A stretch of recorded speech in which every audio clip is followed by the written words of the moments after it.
नमस्कार साथियों, मैं डॉक्टर आनंद पारासर आप सभी का अभिनंदन करता हूं। साथियों, राजस्थान लोक सेवा आयोग के माध्यम से अभी असिस्टेंट प्रोफेसर हिंदी की 2 भर्ती प्रक्रिया अभी संचालित है। इसके अंतर्गत एक सामान्य कॉलेज शिक्षा महाविद्यालय शाखा और दूसरा संस्कृत कॉलेज शिक्षा। साथियों, मानस पाठशाला एप्लीकेशन पर कुछ विद्यार्थियों ने पूछा कि जो कोर्स संचालित है उसकी कुछ अ, हमें एक सैंपलिंग दीजिए, अब नमूना दीजिए जिससे हम उस पर विश्वास कर सके। तो साथियों, ये पूरा वीडियो सूचनात्मक है। इसके अंतर्गत इस एप्लीकेशन के ऊपर जो मानस पाठशाला एप्लीकेशन है उस पर हमारा परिवर्धित साक्षात्कार कार्यक्रम को लेकर एक कोर्स संचालित है। उसमें क्या क्या व्याख्यान है और क्या क्या पीडीएफ आदि है, उसमें क्या क्या विषय सामग्री है, वो आपके सामने प्रस्तुत है। ये है साथियों हमारा पाठ्यक्रम। आरपीएससी अन्य पीएससी ऐसा नहीं है केवल राजस्थान के लिए है। परिवर्धित साक्षात्कार ऑनलाइन कक्षा 2026 और 27 उसके लिए ये पाठ्यक्रम है।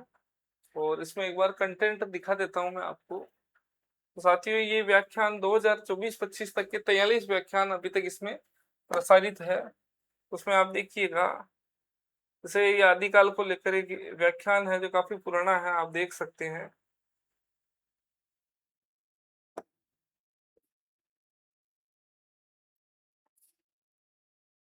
का और आदिकाल का पहला भाग,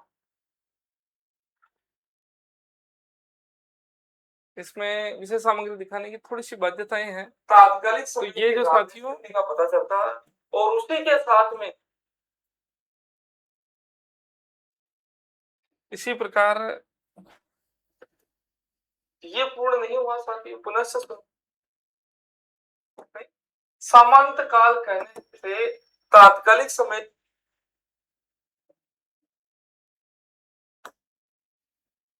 ये इस प्रकार करके साथियों ये कुल भक्ति काल सूफी संत सभी प्रकार की लगभग सभी बिंदुओं को छूते हुए ये मान के चलिए पाश्चात्य भारतीय ऐसा करके जो 43 व्याख्यान है ये अपलोडेड।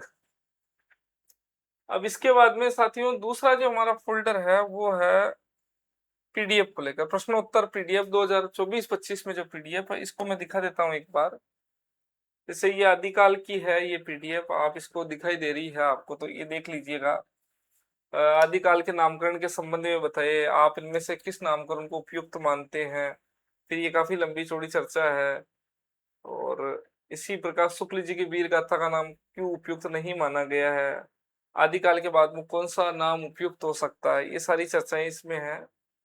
हजारी प्रसाद द्विवेदी ने उक्त मत के बावजूद राउत सांक्रात्यायन द्वारा दिया गया सिद्ध सामंत काल नामकरण निम्नलिखित कारणों से उचित नहीं है। क्या क्या प्रवृत्तियां हैं आदिकालीन साहित्य की, ऐसे करके विद्यार्थियों ये सारी सामग्री आपको दी हुई है। इसके बाद में हम वापस पाठ्यक्रम की ओर लौटते हैं। तो ये देख लीजिएगा, आदिकाल भक्ति का सूफी कृष्ण काव्य धारा राम काव्य धारा द्विवेदी जैसे छायावाद की फाइल में आपको दिखाता हूँ। छायावाद की समय सीमा बताइए, छायावाद का अर्थ एवं परिभाषा, छायावाद की प्रमुख परिभाषाएं क्या क्या है, ये सारा दिया हुआ है यहाँ पर। साक्षात्कार के हिसाब से पाठ्यक्रम बनाया गया। शुक्ल जी छायावाद के संदर्भ में क्या कहते हैं वो सारी सामग्री है।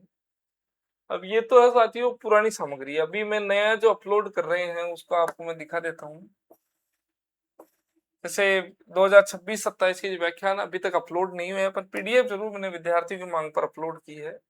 जैसे हिंदी साहित्य के आदिकाल, हिंदी साहित्य के इतिहास को लेकर अभी तो 13 फाइलें अपलोड हो चुकी है। जैसे हिंदी साहित्य की पृष्ठभूमि आदिकाल, आदिकाल रासो काव्य, कृष्ण काव्य, राम काव्य, रीतिबद्ध काव्य धारा, रीतिमुख, जैसे अभी भारतेंदु काल की जो पीडीएफ है वो कल अपलोड की थी, इसको आप देखिएगा। सबसे पहले साथियों भारतेंदु काल हिंदी साहित्य का पुनर्जागरण काल है। इसमें सीधे से प्रश्न, सीधे सीधे जो प्रश्न बनते हैं 15 प्रश्न आप देख सकते हैं। जैसे भारतेंदु युग को हिंदी साहित्य का पुनर्जागरण माना जाता है, इसके प्रवर्तक का क्या योगदान है, वो योगदान है। इसी प्रकार आगे देखिएगा, भारतेंदु काव्य की भाषागत वैधता क्या है और इसका ऐतिहासिक कारण क्या था, भारतेंदु मंडल की अवधारणा क्या है, इसके साहित्य में इसका प्रसार में क्या महत्व है, निबंध गद्य की कसौटी आचार्य शुक्ल के इस कथन के आलोक में भारतेंदु युग की विशेषता बताइए, भारतेंदु युग में नाटक के विधा के पुनरुत्थान का क्या महत्व है। ऐसा करके साथियों रीतिकाल की तुलना में भारतेंदु की काव्य संवेदना में क्या युगीन परिवर्तन दिखाई देते हैं? 5 प्रश्न तुलना, कारण, प्रभाव, आलोचना से संबंधित है। आचार्य प्रसाद द्विवेदी ने भारतेंदु जी के ऐतिहासिक योगदान का विश्लेषण किस प्रकार किया है? ये प्रश्न हो गया। अब इसमें ऐसा नहीं, उत्तर भी है साथियों कि भारतेंदु अपने पूर्ववर्ती काव्य साहित्य संतों की कुटिया से निकल राजाओं और रईसों के दरबार में पहुंच गया था। डॉक्टर रामविलास शर्मा के अनुसार भारतेंदु का साहित्य और गदर 1857 की क्रांति में क्या अंतर संबंध है? भारतेंदु की साहित्य में देशभक्ति और राजभक्ति के अंतर्विरोध को आप कैसे स्पष्ट करेंगे? भारतेंदु में उपन्यास विधा के उदय की ऐतिहासिक पृष्ठभूमि पर प्रकाश डालिए। ये ऐसा करके साथियों, अच्छा ये भी पूछा कक्षा में भारतेंदु की मुखरिया और पहेलियां पढ़ाते समय आप विद्यार्थियों को लोक संस्कृति से कैसे जोड़ेंगे? ये प्रश्न है। आप कॉलेज के विद्यार्थियों को भारतेंदु हरिश्चंद्र के अंधेरी नगरी नाटक की प्रासंगिकता और व्यंग्य को किस प्रकार शिक्षण से समझाएंगे? ये 15 प्रश्न कुल है।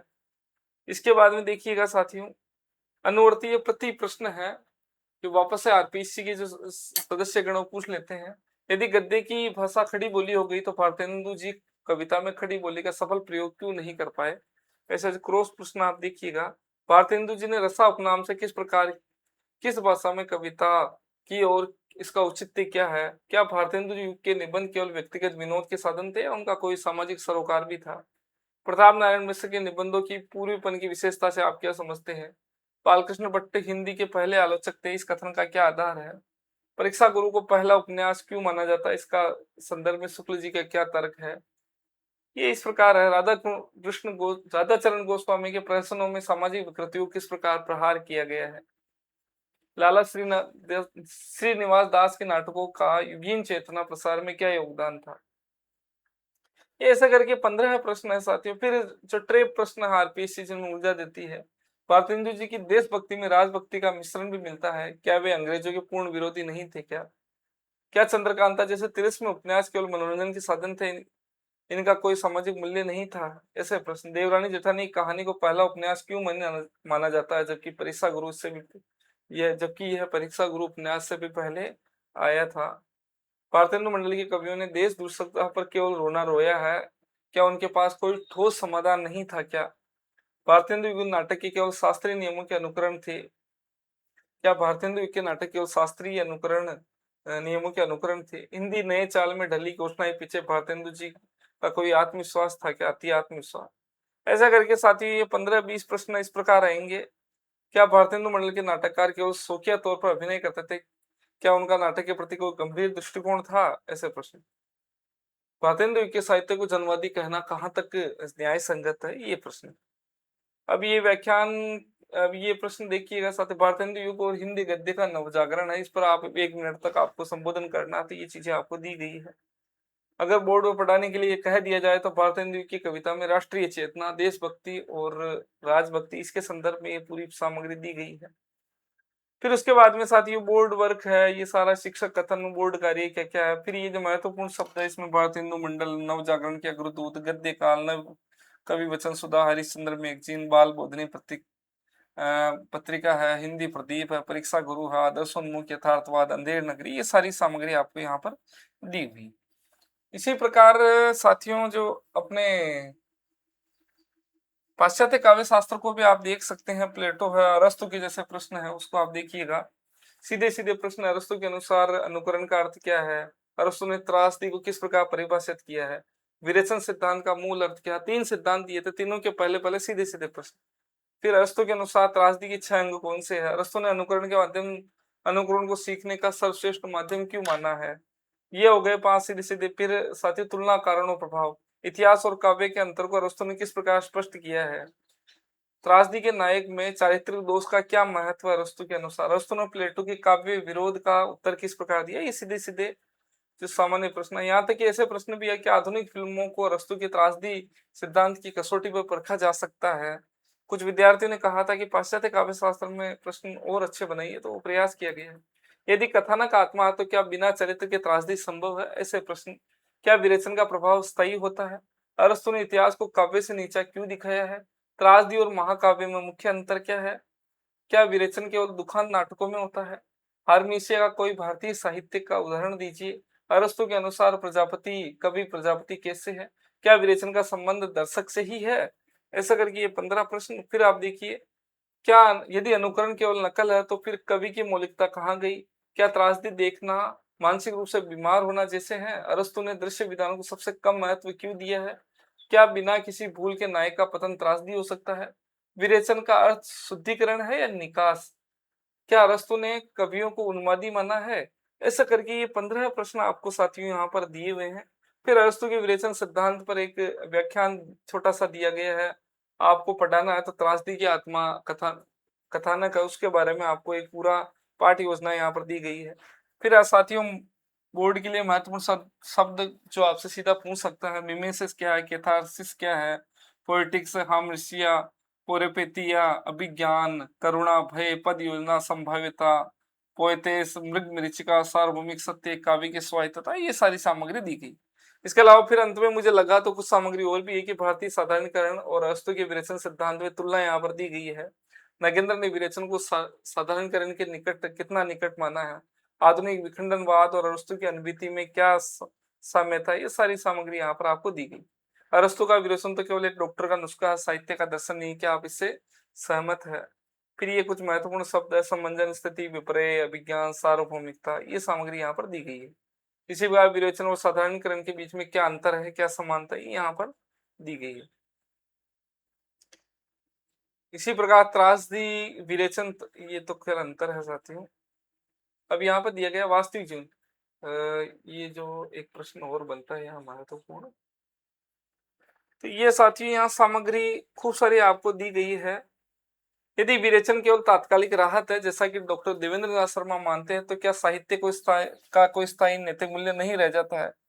ये सामग्री यहाँ पर दी गई है। आधुनिक लोकतांत्रिक साहित्य में जहाँ गोदान का होरी जैसा सामान्य जननायक है, अरस्तु की उच्च कुलीन नायक की अवधारणा कहाँ तक प्रासंगिक रह गई है? ये सारे प्रश्न साथियों, इस प्रकार आपको खूब सारे प्रश्न है वो देखने को मिलेंगे। इसी प्रकार अरस्तु, लॉन्जाइनस, क्रोचे, कोलरिज, टीएस इलियट, ये सामग्री यहाँ पर अपलोड की जा चुकी है साथियों।